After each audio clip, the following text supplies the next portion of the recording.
ભરૂચ શહેર અને તાલુકામાં આવેલા કુમાર શાળા, કન્યા શાળા તેમજ પ્રાથમિક શાળાઓના ગરીબ અને જરૂરિયાતમંદ વર્ગના વિદ્યાર્થીઓને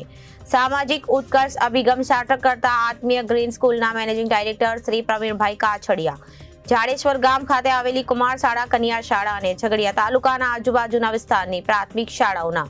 ગરીબ અને જરૂરિયાતમંદ બાળકોને 1000 સ્વેટરનું વિતરણ કરવામાં આવ્યું હતું। આત્મીય ગ્રીન સ્કૂલના મેનેજિંગ ડાયરેક્ટર પ્રવીણ કાછડિયાની પહેલા હંમેશા ગરીબ અને જરૂરિયાતમંદ લોકો માટે આશીર્વાદ રૂપ સાબિત થઈ છે। લોકડાઉન હોય કે પછી નર્મદામાં આવેલા પૂરનું સંકટ હોય કે અન્ય પછી કોઈ પણ સમસ્યા હોય, તેઓ દ્વારા ગરીબ અને જરૂરિયાતમંદ લોકોને કંઈ પણ જરૂર પડી તેવા સમયમાં મદદ થવા માટે સૌ પ્રથમ પ્રવીણભાઈ કાછડિયાનું નામ આગળ આવે છે, જેના ભાગરૂપે આજ રોજ જાડેશ્વરની કુમાર શાળા, કન્યા શાળા તેમજ પ્રાથમિક શાળાના ગરીબ વિદ્યાર્થીઓને સ્વેટર વિતરણ કરી ઉત્તમ ઉદાહરણ પૂરું પાડ્યું। ત્યારે આ પ્રસંગે ભરૂચના ધારાસભ્ય રમેશભાઈ મિસ્ત્રી, તાલુકા પંચાયત પ્રમુખ કૌશિકભાઈ પટેલ ઉપસ્થિત રહી સ્વેટર વિતરણ કાર્યક્રમમાં સહભાગી બન્યા હતા। આ પ્રસંગે જાડેશ્વર કન્યા શાળા અને કુમાર શાળાના આચાર્ય દ્વારા ઉપરોક્ત સેવા બદલ આત્મીય ગ્રીન સ્કૂલના મેનેજિંગ ટ્રસ્ટીનો આભાર વ્યક્ત કર્યો હતો। તેમજ આવનાર સમયમાં સમાજ સેવા માટે દરેક વ્યક્તિઓ આગળ આવવું જોઈએ અને જનસેવા એ જ પ્રભુ સેવા અને સાચા અર્થમાં સામાજિક ઉત્કર્ષ અભિગમ સેવાને સાર્થક કરી બતાવશે। પ્રસંગો ઊભા કરીને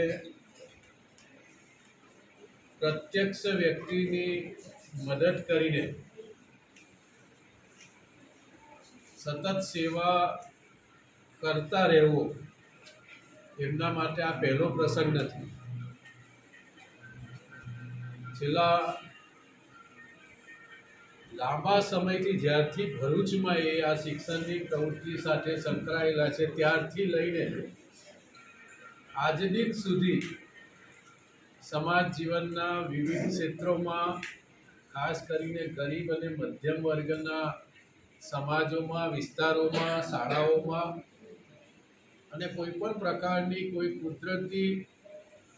કોઈ આપત્તિ આવી હોય ત્યારે જ્યારે સમાજને વધારે મદદની જરૂર હોય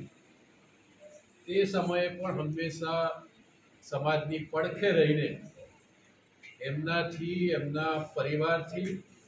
એમના આખા સર્કલ દ્વારા જેટલી શક્ય હોય તે તમામ પ્રકારની મદદ કરીને એમણે કીધું એ પ્રમાણે કે આ સમયમાંથી, આ વ્યવસ્થામાંથી, આ અવસ્થામાંથી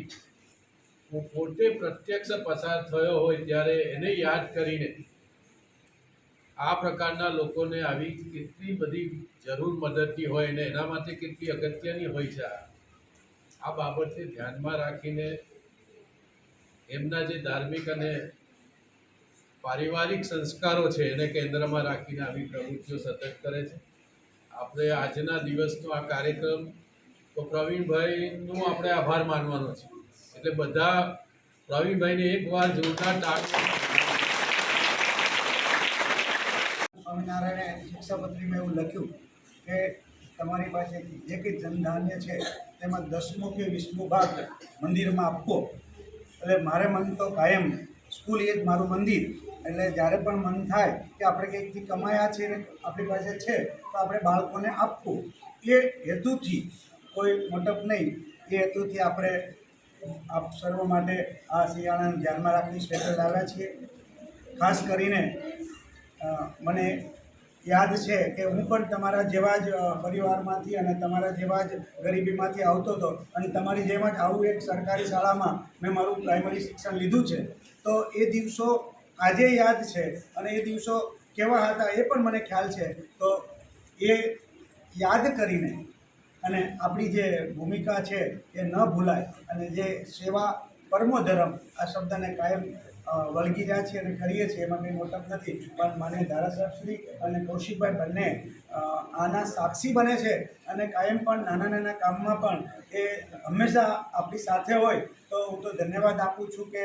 આપણે નસીબદાર છીએ કે આપણને આવા લીડરો મળ્યા છે અને જેને ખરેખર સેવા કરવી છે ને સાચે અર્થમાં બાળકો માટે કંઈક કામ કરવું છે, એક જ ફોનથી ઓકે અમે આવી જઈશું। એટલે એમનો આભાર માનું છું, પ્રિન્સિપાલ સાહેબ, સ્ટાફનો આભાર માનું છું। થેન્ક યુ સર્વને, જય સ્વામિનારાયણ।